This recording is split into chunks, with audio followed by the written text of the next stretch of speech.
Hey everybody, it's Mr. Springston here. Hope you're enjoying this beautiful weather. I've got something today we're going to look at that should be pretty cool, and we're going to learn a little bit about history. We're going to build an Atlatl. Alright, so step one is, I got this as a kit. Now this is what came with it. The wood, some sinew, some sandpaper. Now, what I have to do first is I have to start sanding. So we're going to start off and sand this down so it's not quite so rough.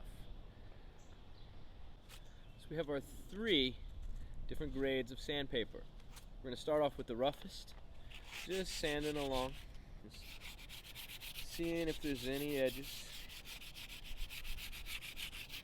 seeing issues.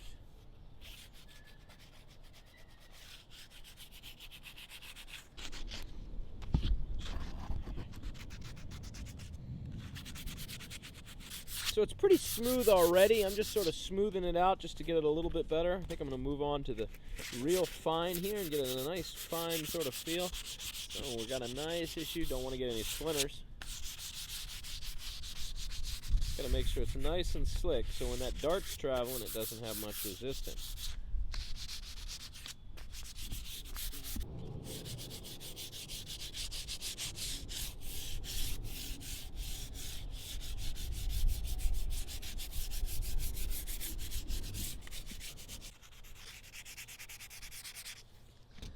Alright, so we've got it all sanded, nice and smooth, whittled down, pretty good, my satisfaction.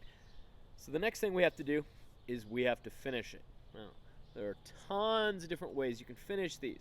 You can finish them with a varnish, you could paint it, you could put linseed oil, you could use like pokeberry oil, a whole bunch of different ways you could do that. What I'm going to do is I'm going to burnish it using heat. Now, the reason I want to do that is because Native Americans and others historically used heat treating to make wood stronger, but I also think it looks pretty cool. Now, historically they probably would have used fire for it, but we're going to cheat a little bit and we're going to use this blowtorch. Alright, so when you're working with stuff like fire or anything dangerous, you have to be really safe. Here's my official warning. Children, don't try this at home. If you're doing something like building an Atlatl, make sure you have your mom or dad or your parents to help you. Now, I'd have my dad help me now, but he's running the camera, so I'm going to handle this.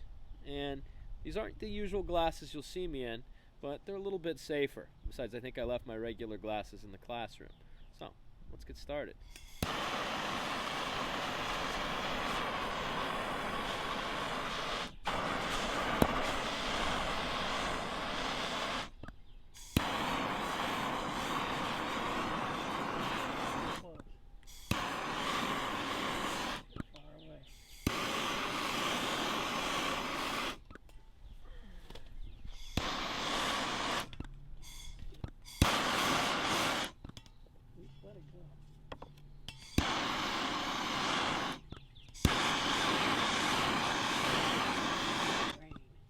Now, as you see, when we're burning this, the grain is starting to come out. Okay, let me get you. That looks pretty good.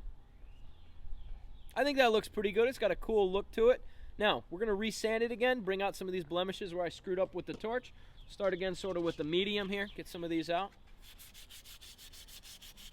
Make it look real fine. Also make it feel smooth again.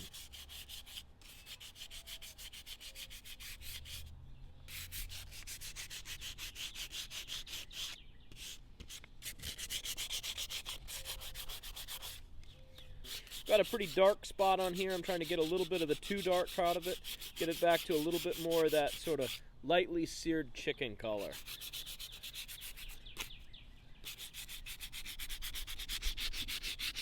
There we go, starting to look good again.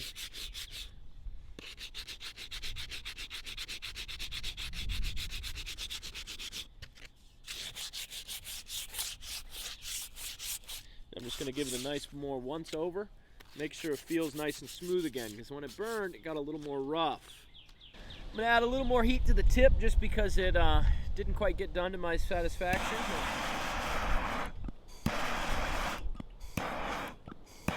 There we go. Much better. There we go. Back to sanding.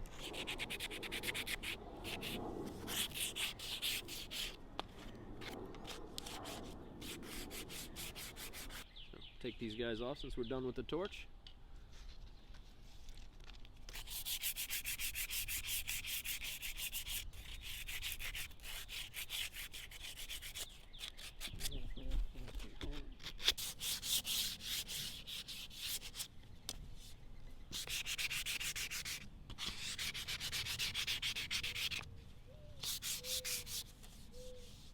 Getting a little smoother now. This thing really like that color. It's got a cool grain to it, so really bring out the grain in the wood. Now you could ask your science teacher, or you could figure it out yourself. Why does heat bring out the grain in the wood more?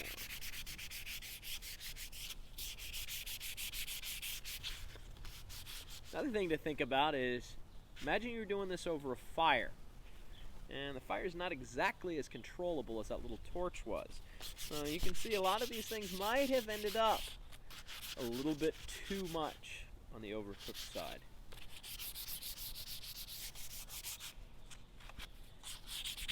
Alright, so we tied on this leather sort of handle and looped it around here. It's really hard to sort of show you, so I just sort of went ahead and did that. Now, we've got it tied on. I'm going to make sure it's nice and tight. Get you guys a good look at that. Alright, seems like it's on there nice and sturdy.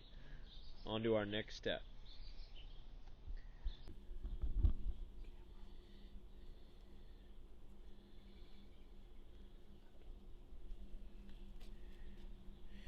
Alright, so as you can see, I folded the little leather flaps over here to make a nice little handle. When I tied it down, that way it's a handle. So when you throw it, it doesn't fly out of your hand and you lose your atlatl along with your dart. So speaking of the dart, let's make ourselves a rudimentary dart. So we have here a basic wooden dowel. This is going to be our dart. Now, I don't have a full feather set right now. I don't have a good point. So what we're going to use is we're actually going to use just this tape on the end as a weight. I don't think we need a full point today, and it's pretty windy, so feathers probably won't help super much in stabilizing. But once we get feathers, we'll do an updated video on that.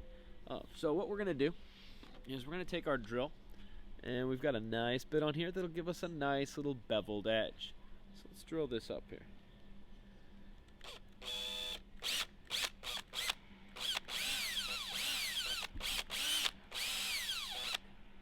Alright. Alright, so let's take a look at that. That looks pretty nice. Pretty nice little divot hole there. Alright. So let's take a look at it and compare our atlatl. Notice we have here our little point of hardwood. As we can see, it looks like we got just the right size for that. Now, of course, Native Americans did not have power drills, so they're using a lot different style. There we go. That looks pretty good. Let's go test it out. Alright, we've got our partially finished atlatl here, pretty much done, except for some cosmetic stuff. And we have our rudimentary dart here. No feathers yet, but probably won't matter too much with the wind the way it is right now. Let's give it a try.